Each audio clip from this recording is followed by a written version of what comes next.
Hello family, welcome back to my channel. আজকে আরও একটা নতুন রেসিপি নিয়ে চলে এসেছি। তো আজকে বানাচ্ছি পুঁই শাকের চচ্চড়ি কাঁঠাল দানা দিয়ে আর কি। তো কাঁঠাল দানাটা এখানে কেটে নিয়েছি, এটা কাঁচা কাঁঠাল দানা আছে।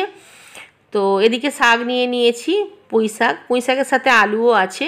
তো সবার প্রথমে না গাইস আমি বড়ি ভেজে নেব, ঠিক আছে। এটা মটর ডালের বড়ি নিয়েছি আমি। তো সর্ষের তেলে বড়িটা ভালো করে ভেজে নিয়ে বড়িটা তুলে নিচ্ছি। একটু বেশি পরিমাণে বড়ি দিয়েও ভালো লাগবে, শাকে আর ঝোলে দেখবে বড়ির পরিমাণটা বেশি থাকলে কিন্তু খেতে ভালো লাগে। তারপরে কড়ায় আরও একটু তেল দিয়ে দিয়েছি, দিয়ে পাঁচফোড়নটা ভেজে নিয়েছি।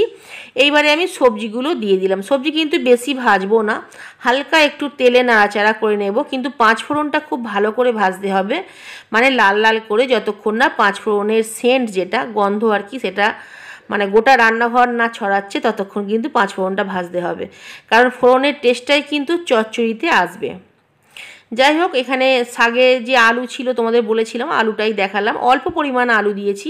আলু তো কালো হয়ে যায়, যার জন্য শাকেতে আর কি, শাকে জল ছিল তো জলে ভিজিয়ে রেখেছিলাম।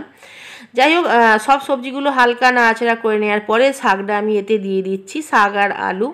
তারপরে কাঁঠাল দানাটাও এতে আমি দিয়ে দিলাম। কাঁঠাল দানা অনেকটা পরিমাণ দিয়েছি, তো বেশি দিলে খেতে বেশি ভালো লাগবে আর কি, আর কিছুই নয়। পরিমাণ মতো নুন দিয়ে দিচ্ছি আর হলুদটাও দিয়ে দিচ্ছি।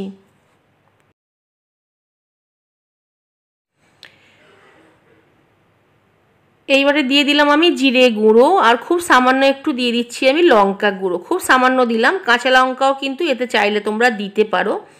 যাই হোক, এইবারে একটু নাড়াচাড়া করে নিয়ে গ্যাসটা স্লো করে আমি চাপা দিয়ে দেবো, ঠিক আছে। এতে কিন্তু কোনো রকম আমি জল ব্যবহার করব না। আর ওদিকে তো শাকটা সেদ্ধ হচ্ছে, আর এদিকে না কালো সর্ষে আমি বেটে রেখেছিলাম। কালো সর্ষে এখানে আমি প্রায় 1.5 টেবিল চামচ পরিমাণ দিয়েছি। তো আরও একবার চাপা দিয়ে দিলাম, এটা আস্তে আস্তে সেদ্ধ হোক আর কি সবজি আর শাকটা।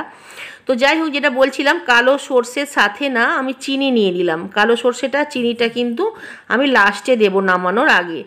তো ঢাকনাটা খুলে আমি বড়িগুলো এইবারে দিয়ে দিলাম, কারণ সবজি অনেকটা সেদ্ধ হয়ে গেছে। তারপরে বড়ি দেওয়ার পর আরও একটু চাপা দিয়ে রেখেছিলাম। যাই হোক, এখন কিন্তু সব সবজি খুব সুন্দরভাবে সেদ্ধ হয়ে গেছে।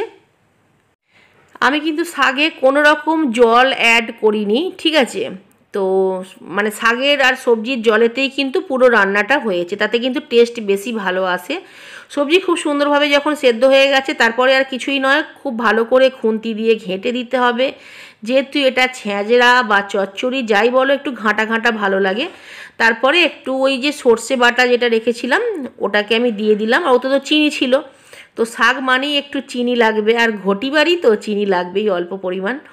তো যাই হোক, আর এমনিও দেখবে শাকের মানে শাকের তরকারিতে না, শাক বা যে কোনো নিরামিষ তরকারিতে একটু চিনি হলে ভালো লাগে আর কি, বা রুটির তরকারিতে ভালো লাগে।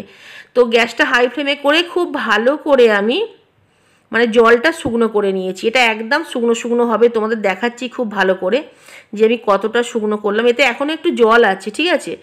তো আরও একটু এটা শুকনো করে নেব। আর চিনি আর সর্ষে বাটা দেওয়ার কারণে না মানে টেস্ট আরও একদম ডবল হয়ে গেছে, এটা পুরোপুরি কিন্তু রেডি হয়ে গেছে খাওয়ার জন্য। যারা ছোট আছো, নতুন রান্নাবান্না করছো, তাদের জন্য এটা দেখালাম যে তরকারির নিচে কিন্তু কোনো রকম ঝোল বা জল বা গ্রেভি যেটাই বলো না কেন একদমই কিন্তু নেই, একদম শুকনো শুকনো হবে আর কি ব্যাপারটা। তো যাই হোক, আর কিছুই বলার নেই, ভাতের সাথে ট্রাই করো এটা, এমনিও বাটি করে নিয়ে খেতে খুব ভালো লাগবে। যদি ভালো লাগে আজকের রেসিপিটা অবশ্যই আমায় কমেন্ট করে জানিও, খারাপ লাগলেও কমেন্ট করে জানিও। আর আজকের মতো বাই গাইস, চলে আসবো নতুন কোনো রেসিপি নিয়ে। Thanks for watching.